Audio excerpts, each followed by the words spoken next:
This is my 1954 Chevy Bel Air.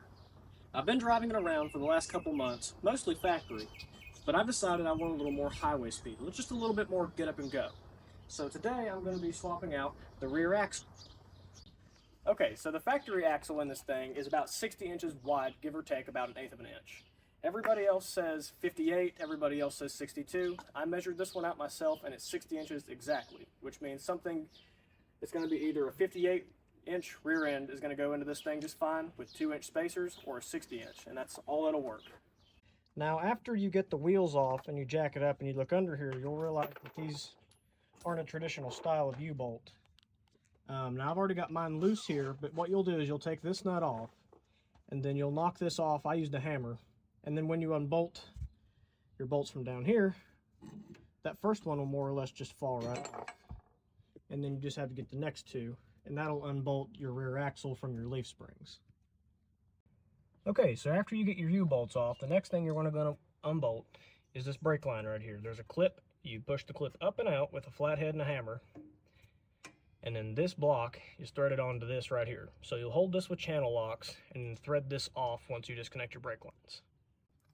Okay, and the next thing you're going to do after you get the brake lines off is you're going to come up here right underneath the rear of your transmission, and you're going to unbolt your parking brake cable. It's pretty straightforward. It's just a castle nut.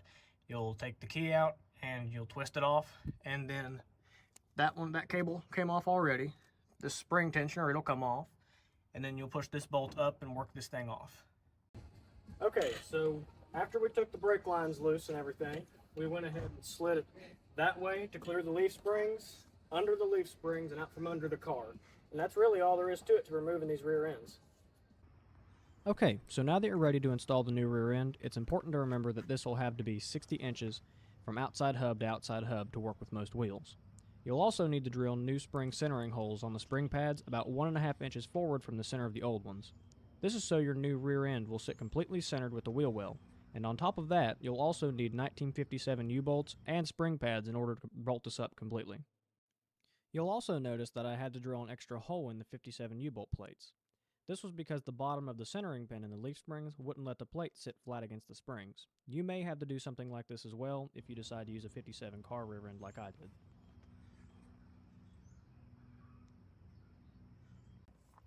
So overall, I wouldn't rate this a very hard project at all. It took me about a day running back and forth from the shop and so.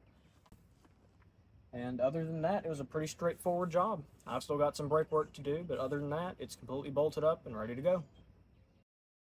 Okay, so to wrap things up, you can use basically any rear end that's 58 to 60 inches wide. I just went with the 1957 Chevy car rear end just because it was the easiest for me. Thanks for watching. Don't forget to like and subscribe for future content. I hope this video helps you with your future project.